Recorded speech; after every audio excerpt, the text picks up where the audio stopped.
Hello again, everyone. Edwin Learnard back once again.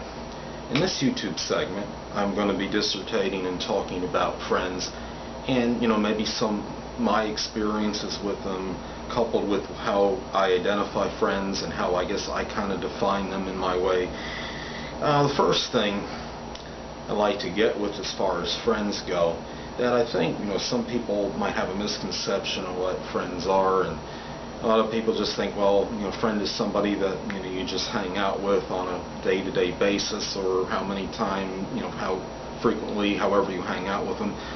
And I think it's very subjective what friends can be, but I think a friend is someone that is there for you, obviously in adversity, in dire circumstances, and the positive ones. It's obviously not someone that just all of a sudden is jocular and friendly after you've won the lottery or something, and those people, obviously, are users, and they're not, they're obviously not friends. I think most of us are cognizant and aware of that.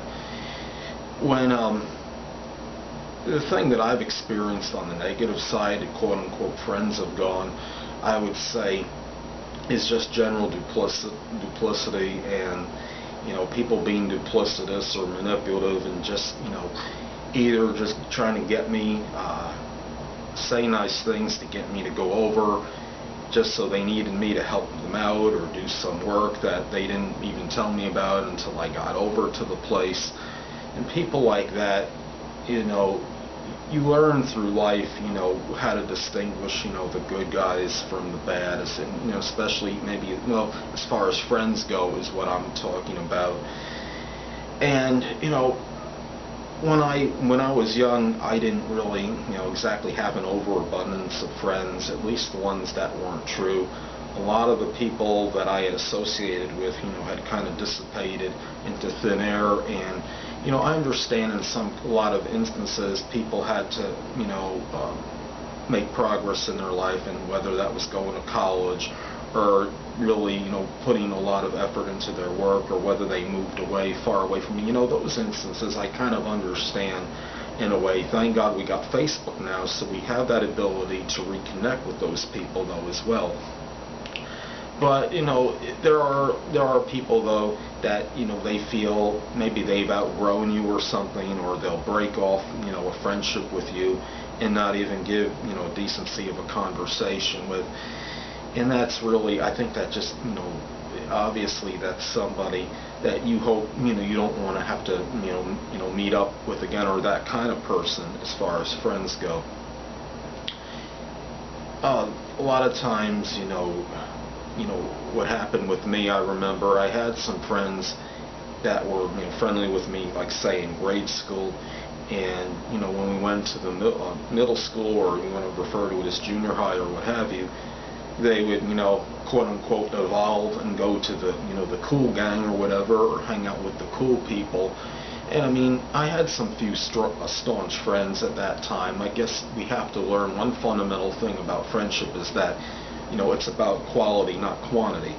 Now, quantity can be good if you have a plethora of friends, and that they're all, they all have good quality, and they're all honorable and ethical, and they're about integrity and good character. But 9 times out of 10, they're all not going to be that way. You might get a majority that are like that, but not necessarily all of them in most cases, I believe. Another thing, as far as friends go, what I've noticed is there's really no surefire way to really know, when you meet someone, or even after knowing them for a certain period of time, no matter how much of a rapport you have with them or how established the friendship may be, of knowing that this person will never turn on you or do something, to go against you somehow. I've had a number of occasions where, that I felt like I knew the person or people very well, and they had established, themselves as good, honorable friends with me. And I thought, oh, there was no way that these people would do something like this, or be duplicitous or manipulative, or go against me, do something to hurt me. But you know what? It's happened. And, some of those people I had known for years. I had known one person, hung out with him a lot. He wasn't the best friend, his personality, but I guess I just was adaptable and hung out with him anyway. And just like magically one day he just stopped talking to me and stopped associating himself with me almost inexplicably, maybe because I wasn't perceived as one of the cool people. But what the reality was, what that person did wasn't cool. And when people do things like that, you know what, maybe the sooner you find that out about them, the better, because you become cognizant of the fact that they really weren't, reliable friends to begin with. It's easy to look at things in retrospect. I look back now, and I think I could hold my head up high, and I could say, the people that disassociated themselves from me, or the people that didn't ever want to be my friend because maybe I was perceived as a loser, well, you know what, I look at them as the losers now, because they squandered opportunity to have a really, a good friend in their life. And I look back, and I'm somebody now. I don't drink, I don't do drugs, I live a good, I like to feel an honest, ethical existence. I'm not out committing any corrupt acts or anything, or doing anything unscrupulous. So I look at that and I say, you know what, those people actually were the ones that were the losers, because they lost out on an opportunity. And, and maybe people are still losing out on an opportunity to be my friend now. The good friends I have now, I could really count on one hand. I understand it is about quality and not quantity.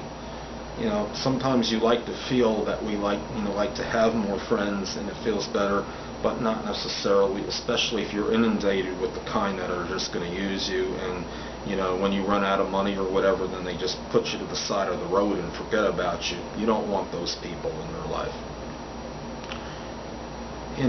Another thing is that we talk about how friends are, and there's certain things that we try to be adaptable to. Someone's in a bad mood or something, once in a while, you can allow isolated thing to throw under the rug, but not necessarily all the time. If something becomes a constant negative that you're experiencing with a friend, then you might have to extricate yourself from that friendship, from that person. Although not everybody's the kind to move forward.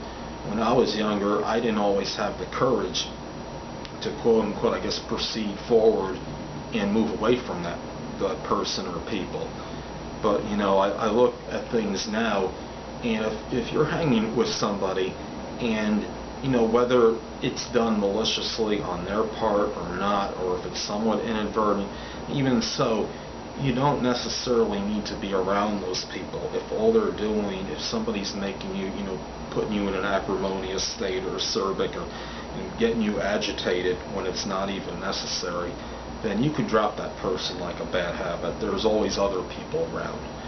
And hey, you know what, I don't want to condone, maybe it's not the right word, I don't encourage this. But you know what, I think, to me, if I was a person that ever wound up with zero friends, I would rather be that person than somebody that stayed in, or had 10 or 15, 20 friends or whatever, but they weren't really, friends in the true sense. So, like I said,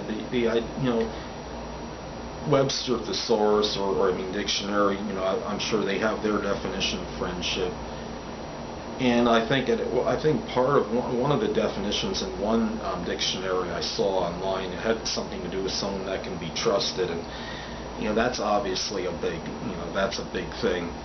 And I want to say too that as far as friends go, that the one thing we have to remember as people is that the amount of friends we have, don't really factor into our character as people. That we define ourselves, not the amount of friends that we have.